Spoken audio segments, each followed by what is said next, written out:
This shit crazy. Bitch, I be in the fast lane. Ain't she your bitch? Why she want my last name? If you want smoke, put him in an ashtray. And I never been to Paris, but I rock Balmain. Nah, my belt say Gucci. I know I'm a beast, bitch. You ain't even beauty. Get the cams out, cause my life like a movie. I don't fuck with motherfuckers, they from Disney, they goofy. Yeah, PBX3 on some real shit. We just kill shit. Catch a damn neat, we ain't on no pill shit. We some cold brown boys, yeah, we give him chills, bitch. Sote mang ke tu lave te tu banada palag gun mang ke tu lave te tu banada hai thug sare naam de Punjabi sare fake aparadi bilo kinne firde a gane. So here we are today with JD, also known as PBX3.JD, and yeah, we're gonna get to know him personally and see how he got started. So introduce yourself, man. Hey man, my name is JD and I'm 20 years old. I recently just turned 20 and I'm a rapper from Melbourne and I'm just representing my community, doing my thing, and that's me. What is your background and when did you come to Australia? So my background is Punjabi. I was born in Bathinda and then I came here when I was a kid. I went back, studied there, and then I came here again, and then I've been here since. Where would you want to see yourself in 5 years? So in the next 5 years, where I want to see myself is driving a nice ass car. That's the first thing. And music-wise, I just wanna like keep upgrading. Like the people who've been with me since day one, the people who listen to my music, they know that like with every song I try to like do like as much improving as possible, so like upgrading and all that. And that's my goal. So like I want to keep upgrading, like I want to keep doing bigger things. Say in Gamble I had nice ass Rolls Royce, that's my dream car by the way, but next one could be fucking private jet, next one could be cruise, something like that, just keep improving and all that. Yeah, that's what I want to do for the next 5 years, just keep doing that until something happens. How did you get into rapping? Back then I had a friend his name was Aiden, and so basically I played ball and all that stuff, and I was at these tryouts one day, and there was this rapper there, and he was my age, and he's like, he's showing me his music video and stuff, like he was on my team. I got to know him. He's like, yo, I'm a rapper, I rap and stuff, and I saw his music video. There's a Lambo in it, and I was like, damn, I was a little kid, I was like, damn, he has a red Lambo in his music video, that's crazy, and I went to school the next day, and I showed that video to Aiden. I was like, look, this guy's our age, he's doing all this stuff, and then he's like, bro, why don't you like try it, bro, you can do it, like, you have a good vocabulary. I was like, I don't know, like, I don't know if I can do that, and then he's like, bro, just go home, just try some lyrics. I was like, just write some. I was like, okay. So I went home, and and I wrote on a piece of paper some lyrics and stuff. And I remember I was using RhymeZone. It was like this website that gives you like free rhymes and all that stuff, because I couldn't rhyme back then.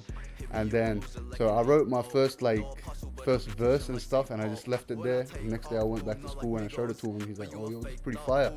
Like the lyrics are good, like this, that, obviously they'll trash now, like compared to now they'll trash. But, looking back at it, that's where like everything started for me. Like him telling me that like, oh, yo, go try it, write some lyrics.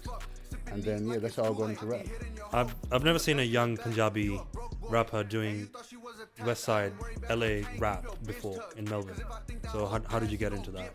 So back when we were working on Black Hood and Weekend with Gil and Taliwal, so the original owners of West Side Records, we used to experiment a lot on Shoreline Mafia beats, and I didn't really know who Shoreline Mafia was and all that. And then, one day I just decided to search them up, after they retired from rapping and all that stuff. And I was like listening to them, and I was like, damn, like these guys are dope. Like these guys are hella dope, they're super dope, And then after that, I just got into the type beats. Their beats are crazy. Like I don't know why they're not more famous in Australia. They should be getting way more recognition. Like the beats are just vibes, like straight up vibes. Like it's nothing like industrial, but at the same time, like it is kind of, and like it's just a mix between like something different and something old, something new. Like I don't really know how to explain it, but the beats are just like, yeah, that's what like makes me feel like, yeah, I want to ride on this. Who inspired you to make music?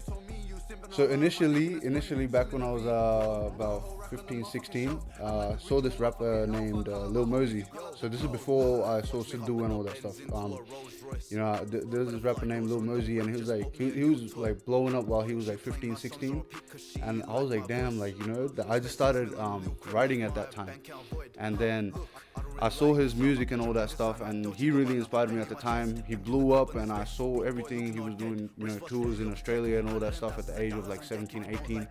And, now I don't know where the hell he is, but after that, it was probably Sidhu. As soon as I saw Sidhu, as soon as I saw So High, Art Cylinder, G-Wagon, everything, I was like, yo, the guy, I've never seen a guy like this. He really inspired me as well. So how would you describe your music, the music that you make? What I write is like how I'm feeling at that present moment.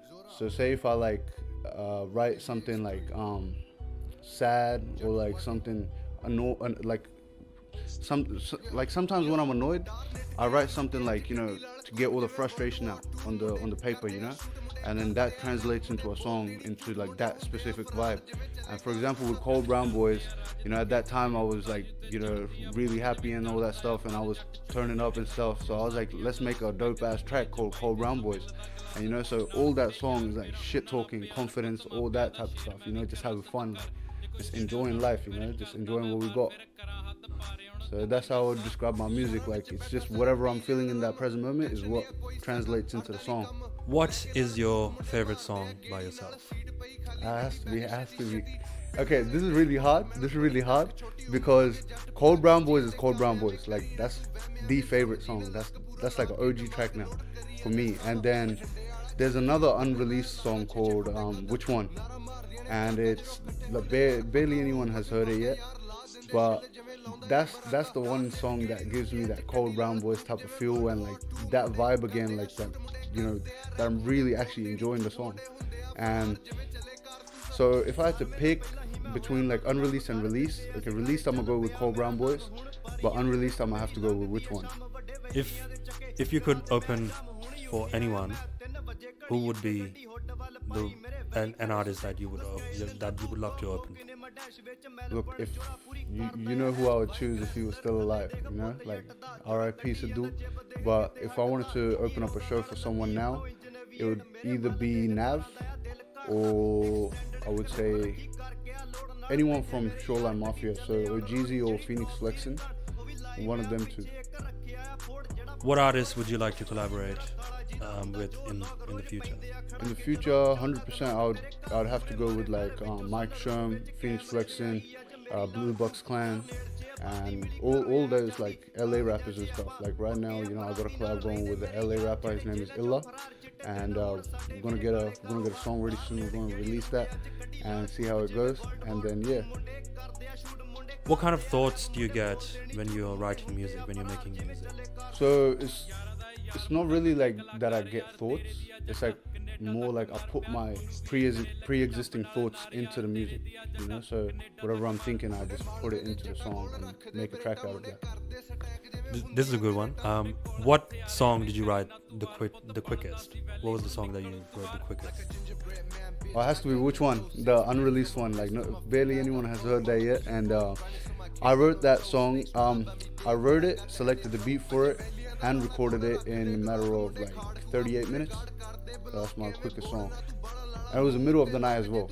Everyone was sleeping at home, and I was just there in the studio, just like just trying to keep quiet. But it turned out to be a vibe, I was like, yeah, this is the song.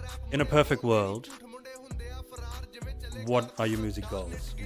Where do you, like, in a perfect world, what music goals do you imagine? Oh, that's like doing a show with AI Sidhu, like a hologram Sidhu, and doing a show with him, and like, in a perfect world, which would be also collaborating with Sidhu if, he was still around. And like, that's pretty much what I would say. In a perfect world, like, that, like, the main thing in a perfect world would be Sidhu. Like, he's the guy, he's the man. And I'm sure your listeners would be asking you this one a lot. Why don't you, make music frequently, man? Why don't you release music frequently? So, like, Okay, I get this question a lot actually. The reason I don't drop frequently because I don't want to drop something that's trash. You know, I'd rather do like, you know, quality over quantity. Like a lot of these rappers and stuff, like they'll be releasing songs every month or every week, but at the same time they're decreasing quality. You know, they either stay the same quality or they're decreasing. And then there's some rappers that actually manage to increase that, which is blasphemous. You know, but right now, like I'm just like going with the flow, and you know I'm trying to release quality over quantity. Yeah, make sure you guys support. He's doing big things, and I'm sure he's gonna do really, really well. But yeah, make sure you check out his music right there, Instagram. PBX3. Fire baby out when I pull up on your block. Fire baby out when I pull up with a chop. Fire baby out when I make it